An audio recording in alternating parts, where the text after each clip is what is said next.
All right, everybody, welcome to the FFL USA podcast. I'm going to be your guest host today, Jacob Mefford. Super excited to be here, and I am jacked to interview an all-star from the Oklahoma market, Mr. Rob Baker.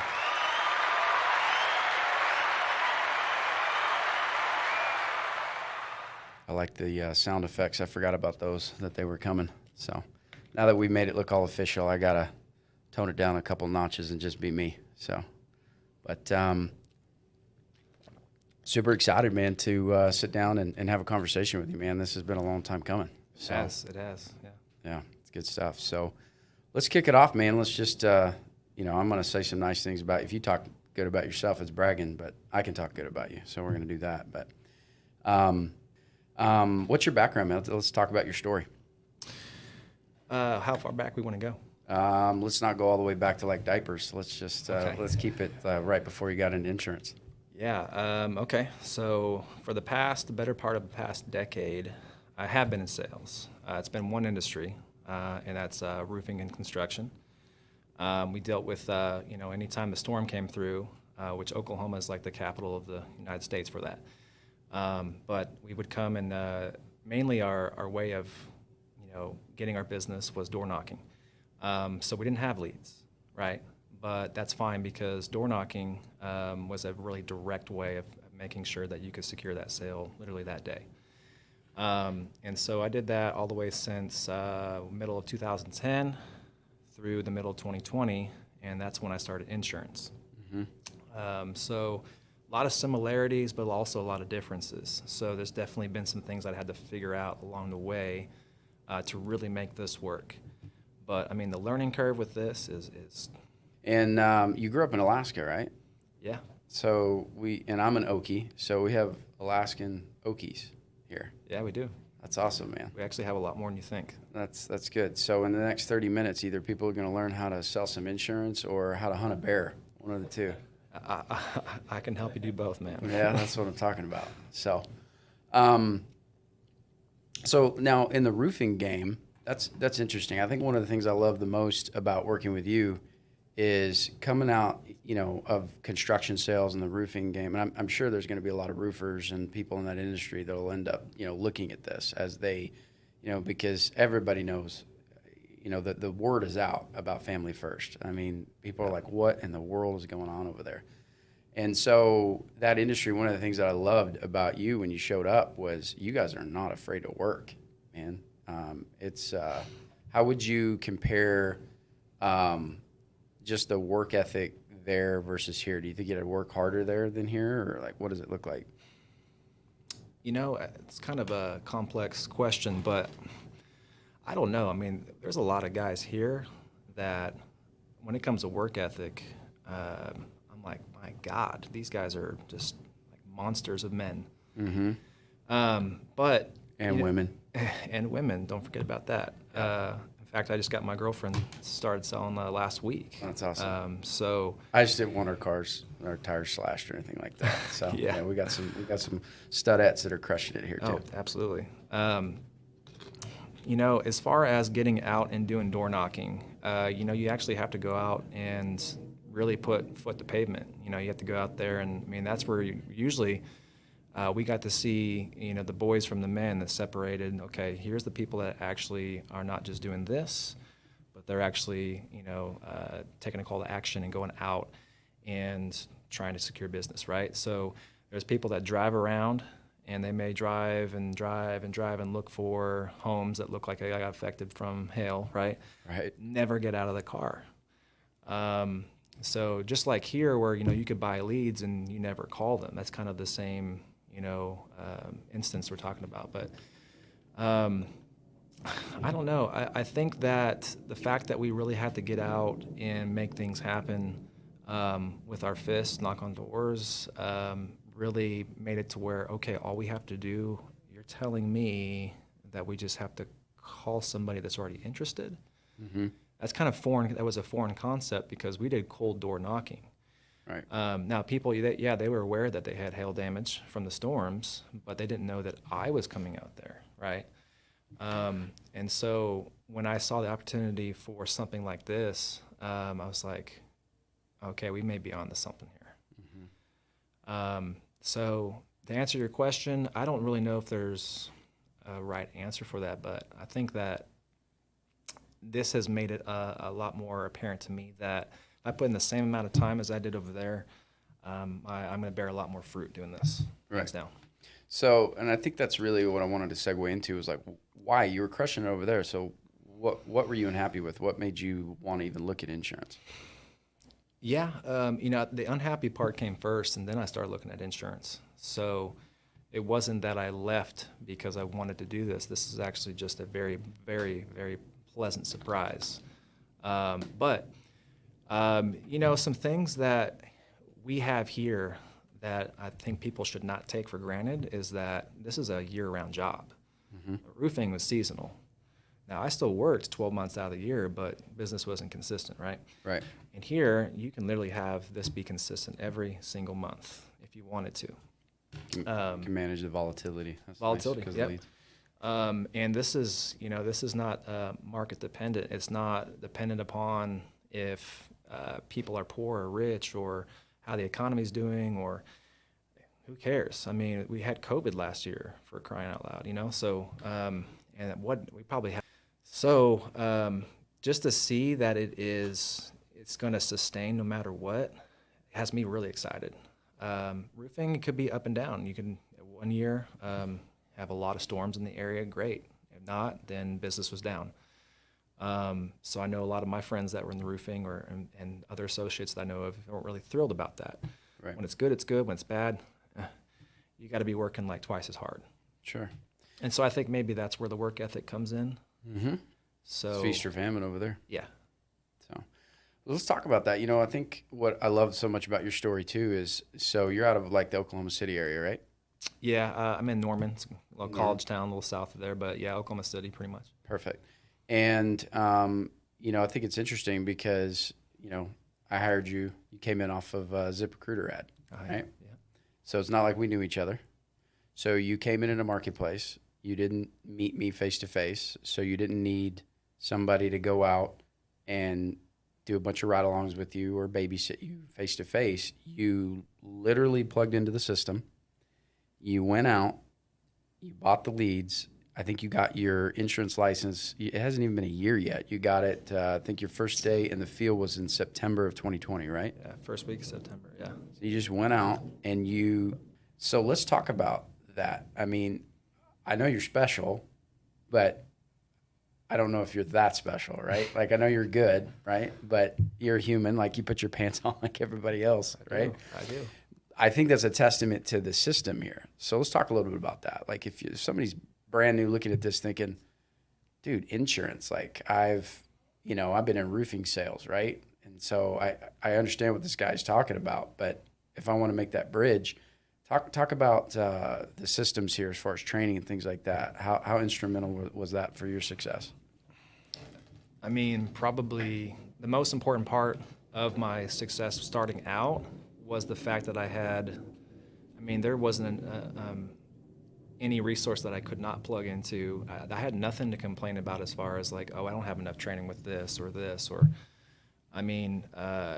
I can go on to the sites that you guys have for us, but also if I went on the YouTube, there's thousands of videos out there.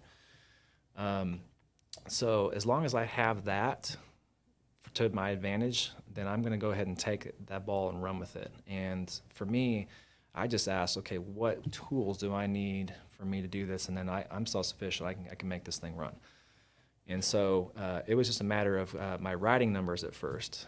I think I had to run paper applications. I think it was great because you were so proactive. I'll never forget that. You're just like, man, you were on top of it.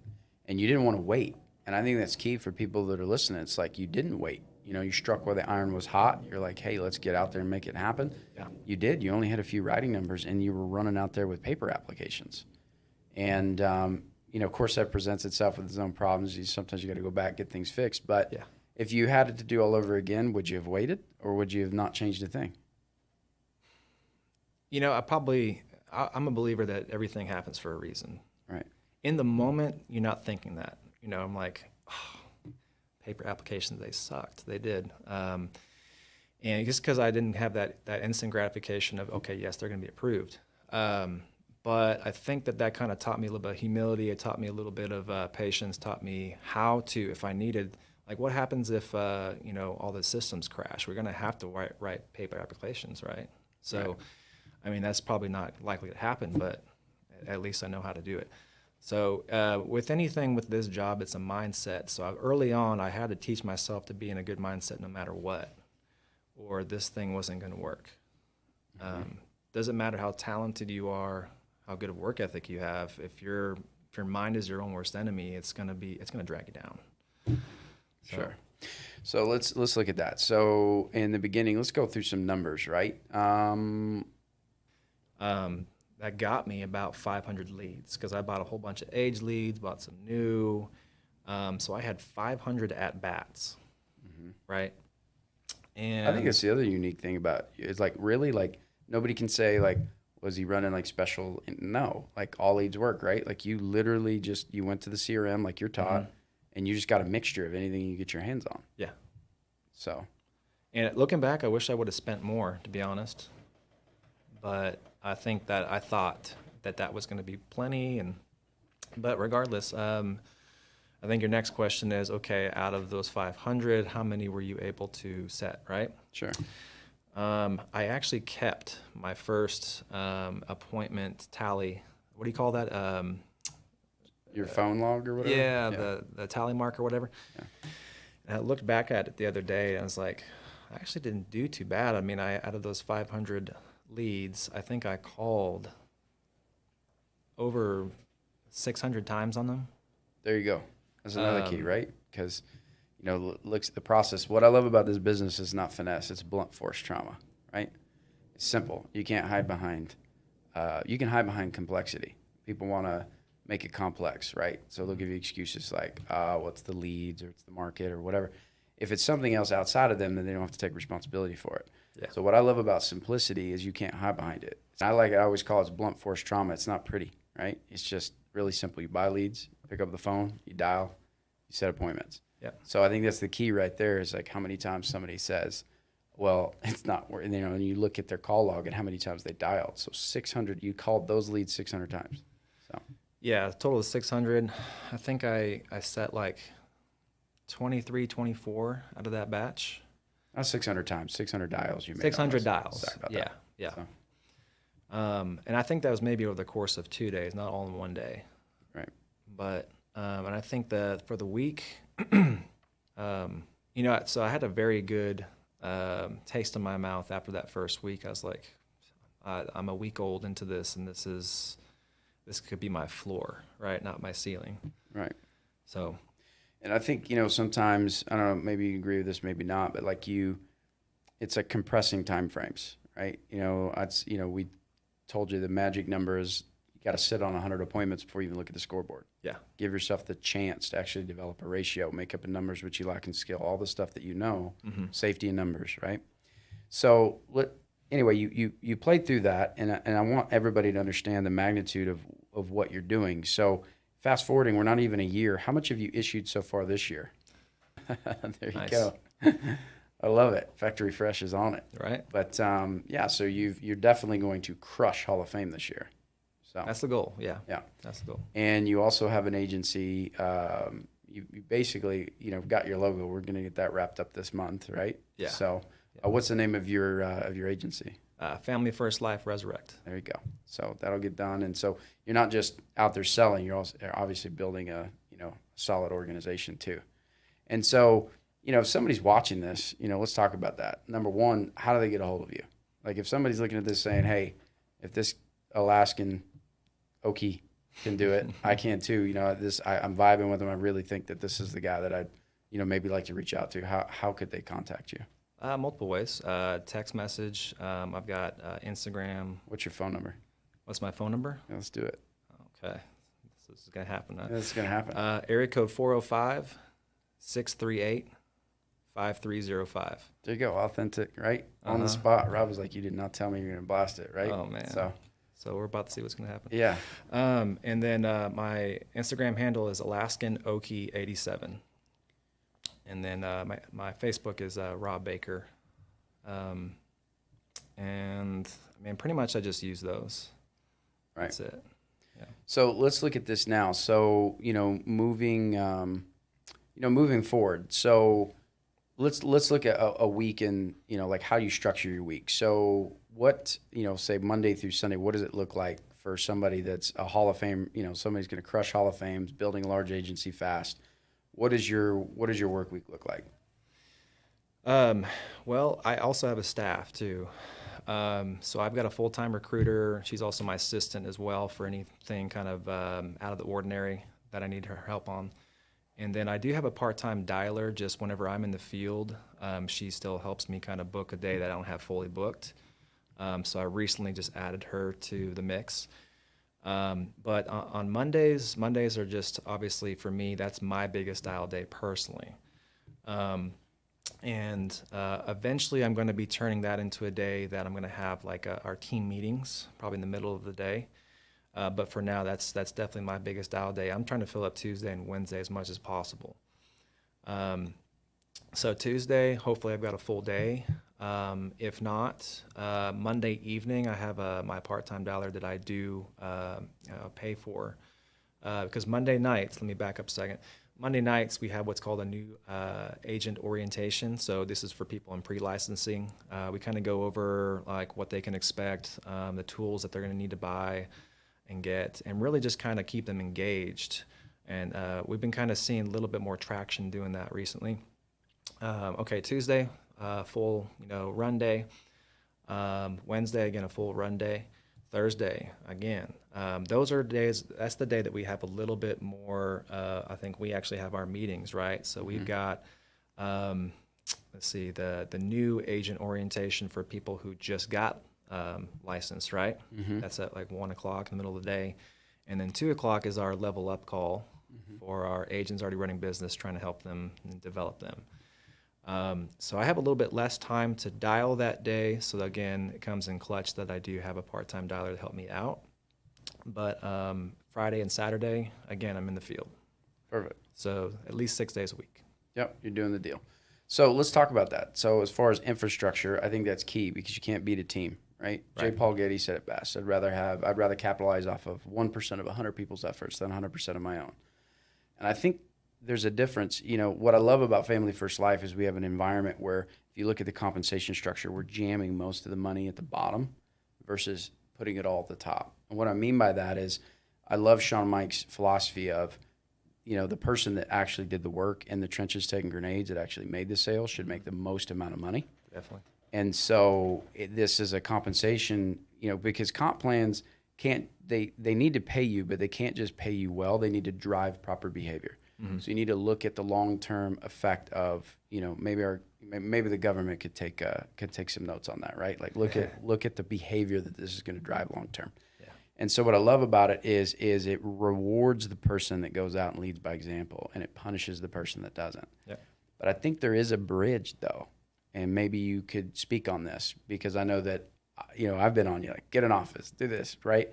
So looking back on it, how important do you think it is to start to leverage yourself and build systems and bring on staff because there's only one of you and starting to, go from just being a top producer to actually building an infrastructure with staff and things like that? Yeah, I mean, let's face it, nobody wants to be in the field for a long, long time. I mean, there's a few, there's a small percentage of people out there that do want to do that. That's fine. If that makes you happy, great. But I mean, we're not robots. We can't do this forever. And so eventually you're going to need to find a team, like you said, of people that are just like yourself. And so you always want to try to be leading from the front until you can't literally lead from the front no more. So I'm looking for that next guy who's even better than me, right? I mean, I'm trying to find that in the mix, and one of these days that's gonna come about. But yeah, I mean, I learned this in the other industry I was in. I paid what's called canvassers. They would go out and knock doors. So that way it wasn't just my efforts. I had like 2 or 3 other people going out knocking doors, setting appointments, right? I had an assistant helping me with the back end. which is another thing with roofing, is that there was just so much more happening after the sale than it does here. I mean, we barely have anything that we really need to do after the sale, right? That's why we're able to consistently run business every single week, because we don't get bogged down with Very little paperwork. back end on that, on the customer. Oh, yeah. Awesome. So I had an assistant over there that would handle most of my back end, so that way I could consistently be out in the field selling. So that mindset and kind of that, the way that I ran things over there has really translated well over here. So I didn't really need to be talked into getting infrastructure put in place. I knew that once I was able to do this really well right away, a staff. My next goal, though, is to get an office, right? So I'm hoping that'll be happening in the next few months here somewhere in the Oklahoma City region. Right. And it's definitely going to be fun. That's, Yep. what do you think if looking back, if there were some pitfalls, like, say, because when you look at your audience, you got the brand new person that's on the outside world looking in, right? And I remember looking at that, and I'm just thinking to myself, like, it's really easy to alienate the outside world because we use a lot of inside lingo in the outside world, like issue paid and annual premium, and somebody is just looking at the industry has no clue what the hell we're talking about. Nope. So let's just talk about that for a second. So number one, when we say that you looking back, and because you're so new, it's fresh in your mind, right? Like you remember. Yeah. What are some things that you would tell that that new person, or maybe that person that's stuck, like some pitfalls maybe they could have avoided that if you could go back you would do different? Yeah, just the thing is just not really thinking about it too hard. The reason why I didn't realize that right at first was because I came from a business that was not simple, very complex. And so coming over here, I was like, well, shit, if I'm making the same amount of money or even more, I'm sure it's probably a lot more complex. And I think some people, that's just like, inherently what they think, about an industry that makes, a lot of money, is that there's a lot of moving pieces to this. With this, no, there's not. The founders of Family First Life, Sean, Mike, all these guys have really created something very special here. And most of us won't really truly know that.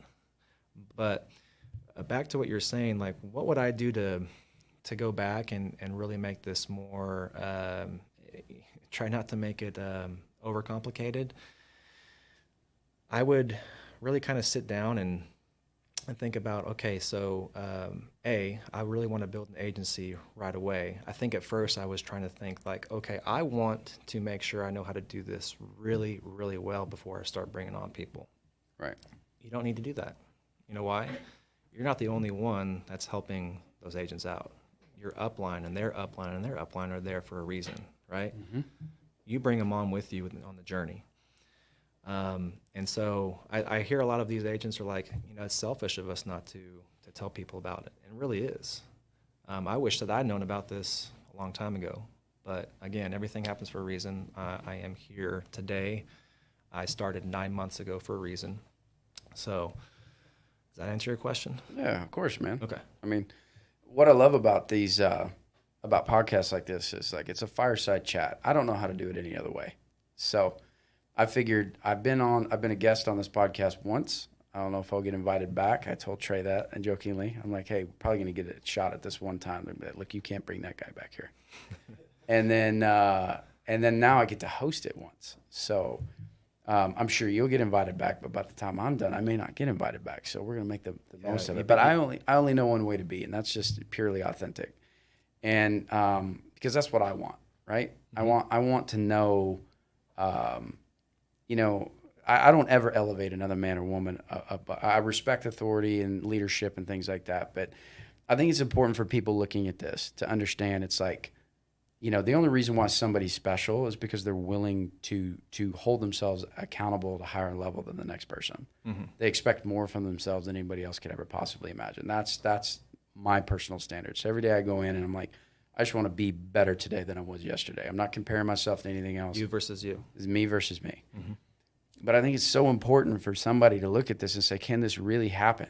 Because we're talking about some huge numbers here. And I think people need to understand, I've been involved in some runs in my life, and I'm telling you, what's happening here at Family First Life is there's ordinary people doing extraordinary things because you have marketplace momentum. We're capitalizing off some huge trends in the insurance industry. If people understand the macro versus the micro, right? Oops, take out Factory Fresh is going to come over and kick me because I'm hitting his mic. But you have the macro and the micro. So you have this huge insurance industry, and you look at where we're positioned there, and then you look at the company momentum. And I think there's a lot of people that aren't going to really appreciate what we have here till it's too late, because they get in here and it's almost like they get entitled. They don't understand what we have here. Yeah. And for me, I've waited my entire entrepreneurial career to be positioned right here. 20 years now. I'll be 40 this year, right? Mm-hmm. And I think it's somebody like you. Things happen for a reason, right?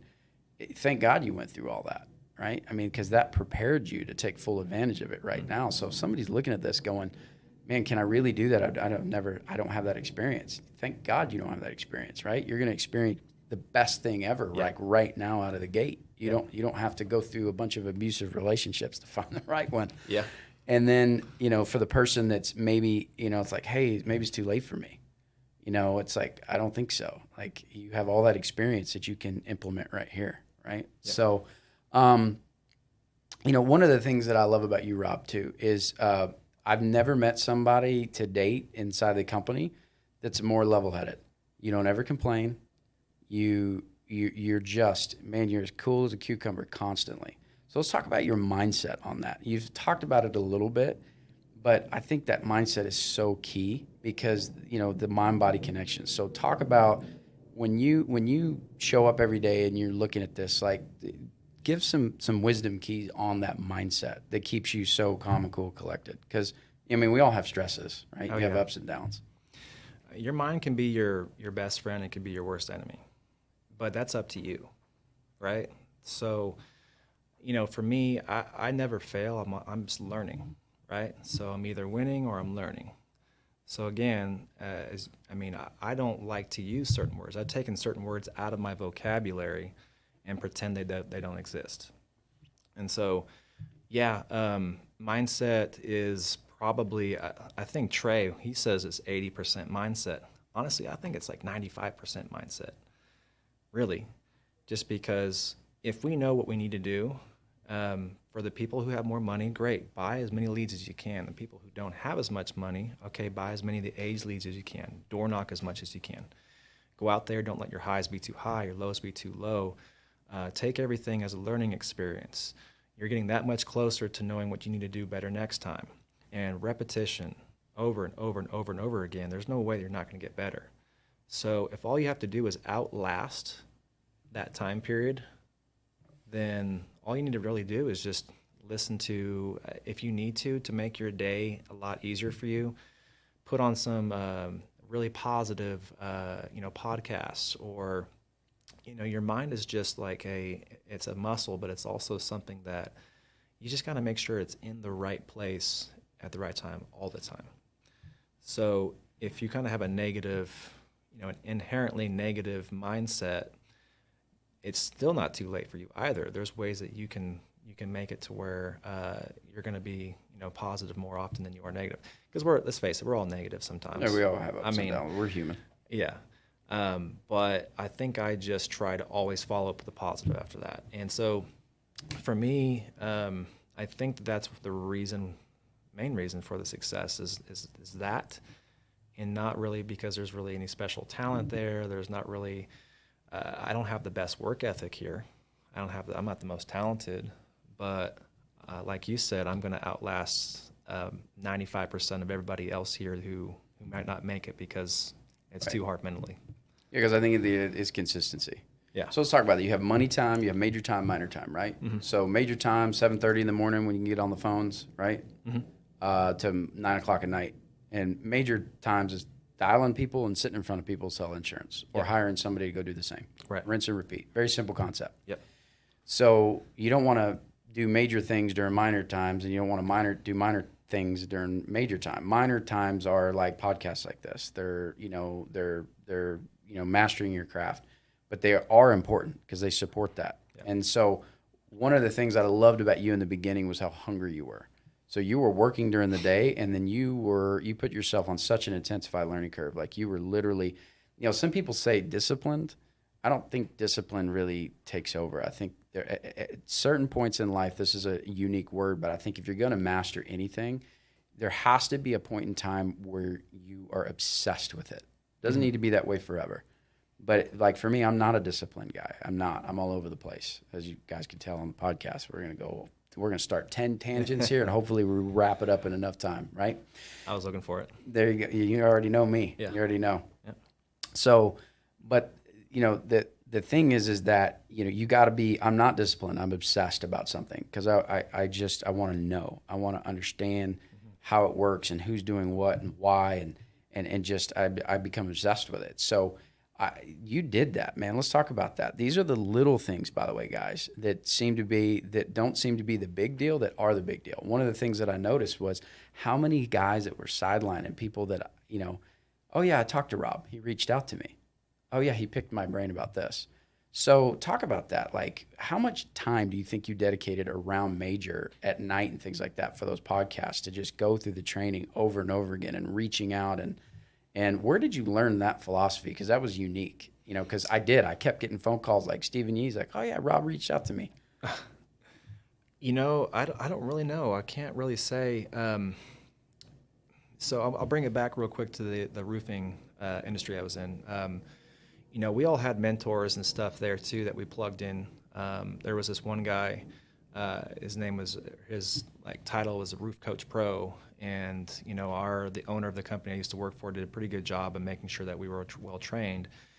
But I would always reach out to him like kind of outside of normal working hours too, just to kind of, because I was I think I was obsessed about mastering the craft, but also building a big team as well. So I think that when I came over here, I decided that, what makes the most sense is for me to go on Slack and see the people literally that are out there working, that are out there killing it, and go straight to the source. And, all the BS aside and say, hey, I like what you're doing. Tell me what leads you running. What companies do you like to use the most? All these different things. And so I just kind of decided to cut to the chase, And I definitely still kind of keep in contact with some of these guys too. And even though they don't really have any direct correlation with me, I just think it's nice to have some people that you can kind of run with, was what you call it, right? Mm-hmm. You're not really comparing yourself to them, but you're kind of trying to emulate what they do. They're your lid lifters, right? Yeah. If you take the 5 people you hang out with the most, you're going to be the average of that. Yeah. Period. Yeah. So you just want to make sure you surround yourself with excellence. Yeah. So that's good. So if somebody's looking at this and they're like, I think I want to join this company, and of thousands of people that are in the game, they're connecting with, like, they're vibing with you right now, and they're like, I think I want to reach out to this guy. Look at them dead in the eye, and if I'm looking at you and I'm saying, look, I'm about to put my life in your hands, like I want to go to war with you in a new game, why should I pick Rob Baker over somebody else? I just think it's the dedication. The reason why I chose my name, Resurrect, is a few different reasons. But I think that sometimes people need a change, from when they're at, a change of scenery. You take a guy, let's take sports, right? Let's take like a major league hitter. Say he had a slump one year with one team. You move him over to another team, boom, he starts producing solid. He just needs a change of scenery. He just needed his career resurrected, right? So for me, that's kind of what I thrive on, is really getting to see people who were maybe not, they were down out of their luck, or just weren't really liking where they were, and I want to resurrect the passion again for what they do for their career. And so I think that's important, because there's got to be a why to why we do this. It can't just be about money. It can be about money at first. That's a great motivator, but that's not going to drive you, right? So I think that there's a difference between motivation and drive. And so motivation gets you going, drive keeps you going. And so, anyways, I'm getting off on tangents like you do. Yeah, there you go. But anyways, I think, if you come over here and kind of do this thing with me, I'm going to make sure that I try. Yeah, that's good. So And I think that's unique. Let's, as we're going to wrap up right now, but I think that's one of the things that I've noticed is, guys, there's a difference between, you need to be a top producer. You need to lead on the front lines. You just do. You don't want to talk about something you don't know what the heck don't even talk about it if you don't know what you're doing, right? Mm-hmm. Your numbers are there. There's no question. But I think what's unique about you that I have seen is you don't just know how to sell well. You have a unique ability to lead, because sometimes your best athletes are the crappiest coaches, mm-hmm. because a lot of what they did came gifted and naturally. Yeah. So they don't know how to deal with the average person and even explain to them how they do what they do. MJ was the best basketball player in history, not the greatest coach. You can go through all that, right? A lot of times the greatest player is not necessarily the greatest coach, because they don't know how to bridge that gap for the average person. Yeah. I think what's unique is that you are very talented, but you have a very unique ability to see in the side of somebody and have the ability to actually coach them across that and actually be able to take what you're doing and make it palatable for that person that maybe isn't as talented and actually get them to move. And that's one of the things that I've seen is that ability to take, average and ordinary people and do extraordinary things. So anyway, we're going to go ahead and wrap it up. And man, it's been an amazing, it's been a long time coming. I've enjoyed this today a lot. I mean, I could keep going, but I know we have to land our plane. So one more time, if somebody wants to connect with you, let's give them those digits, you know what I mean? And how to connect with you. Oh, okay. As long as I don't get junk mail, that's fine. 405-638. Just respond back and say, hey, if you sell some insurance, I'll take your junk mail. Fair enough. 405-638-5305 is my cell. My IG handle is Alaskan Okie 87, and Facebook is Rob Baker. The picture of me and my girlfriend Becca. So that's awesome, man. Well, hey, excited to run with you, man. We've got a lot of lives to change, and we're definitely going to keep crushing it. And man, I can tell you, I've been really blessed to have you in the organization, and I love working with you, man. And I've been blessed to have you. Hey, you've been trying to shower all these praises, but I got to say, I mean, you're an excellent mentor, awesome. And thanks, I think that's definitely helped me a lot too, including Joe Miller, Trey Honeycutt. So you guys have all been awesome. That's awesome, man. Yeah. Well, great. So FFL U.S.A., thanks so much for joining us, and reach out to Rob, and hopefully you guys got some nuggets out of this. Exciting times. Have a good one.